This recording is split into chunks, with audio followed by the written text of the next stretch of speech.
Hello, and welcome back to the Burn, Fat, and Feast podcast. My name is Sarah, your host. Let's dig in. Today, we're discussing breaking down weight loss for women over 40. Here's the deal. When we're talking weight loss later in life, what I call our best season yet in life, things change. And if you are in this season, you know this. You have felt it, you have seen it. It is your reality because there are so many things happening as women enter their 40s and sometimes even before their 40s, in their late 30s, we have lots of hormonal fluctuations. And these hormonal fluctuations become more pronounced as we move into our 40s, particularly during perimenopause. And just backtrack a little bit. If you are unfamiliar with perimenopause or you're not sure if you're in perimenopause or not, let me just tell you, perimenopause can start in your mid 30s. It can also start in your mid 40s. There's a huge age range where we start to feel changes. Sometimes we're in perimenopause before we start to feel the changes, before we have a lot of symptoms. Most women, I'm sure, can relate to the hot flashes. And now, that although that is a telltale red flag sign for perimenopause and menopause, not everybody experiences hot flashes. There are so many other symptoms of perimenopause and menopause, and we're not diving into all that today, but there are many differences. However, I will say this. From talking to women and being in perimenopause myself as a 46-year-old woman, one of the things that I hear on repeat is what I've always done is no longer working. There's sleep disturbances, and there's mood issues happening. Those are the big things that I'm hearing. So this is that transitional phase. Perimenopause is a transitional phase that leads up to menopause. When you are in menopause, that means you have not menstruated, you have not had a period in 12 consecutive months. Then you can say, yep, here we are in menopause. But all these fluctuations start happening in perimenopause.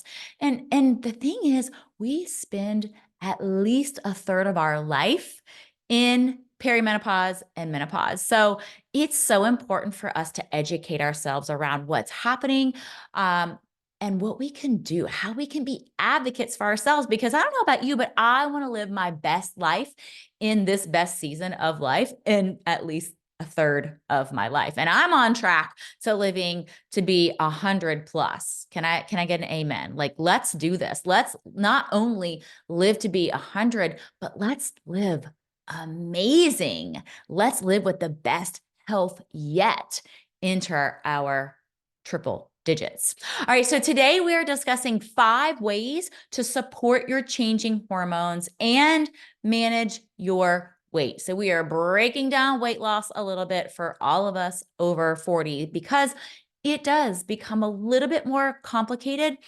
And really, if you kind of peel back all the layers, the main thing is our body is a little bit more sensitive to all the things, and we have to be more in tune to what's happening in our body. So let's talk about these 5 ways that you can support your changing hormones and manage your weight.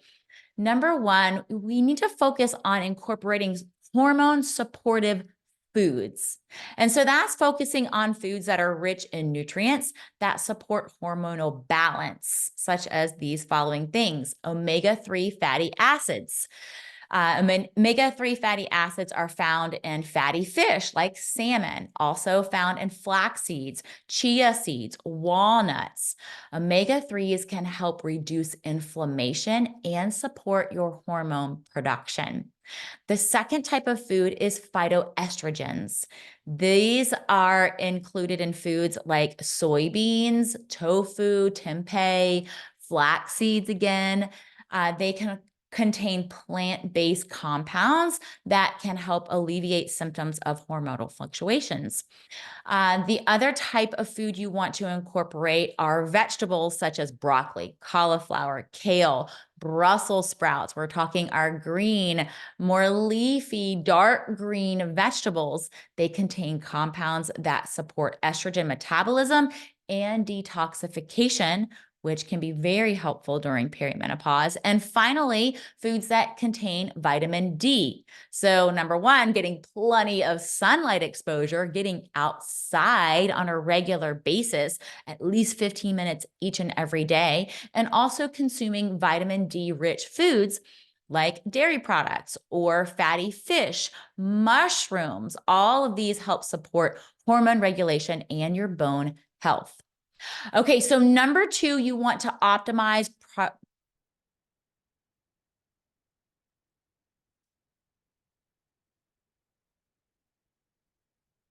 So number two, you want to optimize protein intake.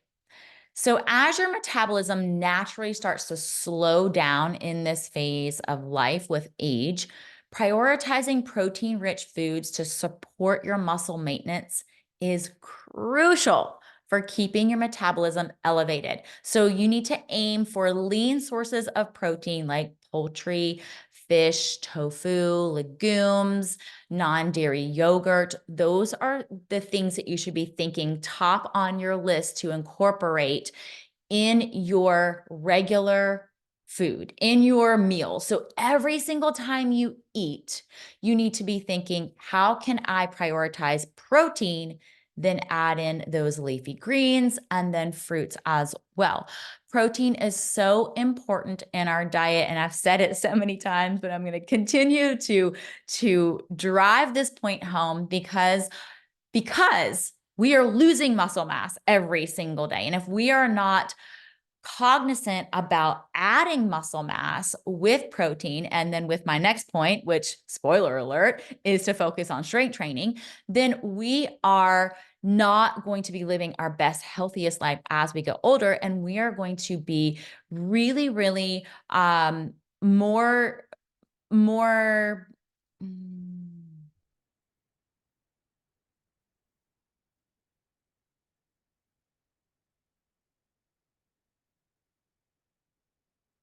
more prone to injury and illness. And there's a reason why when we get older, more elderly people are breaking bones and they're falling. This is all around muscle loss and bone health. And so, most importantly, if we are not maintaining our muscle mass, we will be prone to injury and illness as we get older. And so, this is very, very important to focus on that protein. So you need to include protein with each and every meal and each and every snack. So whatever meal you call it, make sure you're prioritizing that protein. And I know I'll get asked about how much protein. I personally get 30 grams of protein every single meal, at least 30 grams of protein. So we're talking a fist size of protein or more with every single meal. All right, number three, I already told you, spoiler alert, it was focus on strength training. Again, so important to incorporate regular strength training exercises in your fitness routine, because we not only need to build muscle, we need to maintain muscle mass. And if we are losing it every day, how do we build it? How do we even break even here to maintain muscle mass? We have to have strength training top on our list. As estrogen levels start to decline in perimenopause, preserving muscle becomes increasingly important for supporting our metabolism and preventing age-related muscle loss. So, what do you need to do? You need to aim for at least 2, if not 3, if not 4 strength training sessions per week. Now, you do need to give your body a chance to rest and recover. So, you do not want to do upper body followed by upper body the next day. You want to alternate what muscle groups you're using, because we do need our muscle fibers to have a chance to repair and reset and grow back stronger. So you need to really focus on different multiple muscle groups For sure. And so definitely having a plan. That's what we do in Burn, Fat, and Feast. We give our members a plan for what they're going to do each and every day as far as our strength training. And so we're alternating maybe upper body and lower body, or maybe we're doing shoulders, chest, and back one day, and we're focusing on glutes the next day. And so that's incredibly important. Also, using compound movements that target multiple muscle groups, such as squats, lunges, deadlifts, push-ups, squat presses. Utilizing functional training is super important as well as we get older. So again, if you don't have a plan, come join Burn, Fat, and Feast. First and foremost, we give you the plan. We tell you exactly what to do. We also tell you why to do it, which is very important to understand the why behind just the how of what you're doing. But most importantly, follow some type of plan when you're strength training. All right, number 4 is to prioritize sleep quality. Ooh, oh my gosh, this is a big one because I've been there. When I started experiencing perimenopause symptoms, sleep was the first thing that I noticed that was declining. I wasn't sleeping well. I was going to sleep fine, but I was not staying asleep. I was waking up at 1 o'clock and 2 o'clock and 3 o'clock. And I felt exhausted when I got out of my bed in the morning. And so those hormonal changes during perimenopause can do this, can disrupt your sleep patterns. It leads to fatigue. It leads to metabolic imbalances. It leads to fat gain. So prioritizing good sleep hygiene habits helps support your hormone production, helps support your metabolism and your overall well-being. I was gaining weight early in my perimenopause journey because I wasn't sleeping well and I wasn't managing my stress. And second, spoiler alert, that might be tip number 5. So aim for 7 to 9 hours of quality sleep each and every night. And you can do this by helping establish a consistent sleep schedule, going to bed and waking up at the same time each day, creating relaxing bedtime routines, minimizing screen time. This is huge. I know we want to decompress.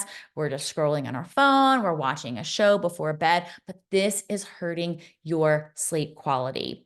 I have really been cognizant of this lately, and my sleep quality has skyrocketed. Alcohol is another one. I know you feel like, oh, it helps me go to sleep so much better, but your sleep quality is suffering. So helping create a more comfortable sleep environment helps your sleep quality overall. And also very important to everything that we're trying to accomplish in our daily life and our week.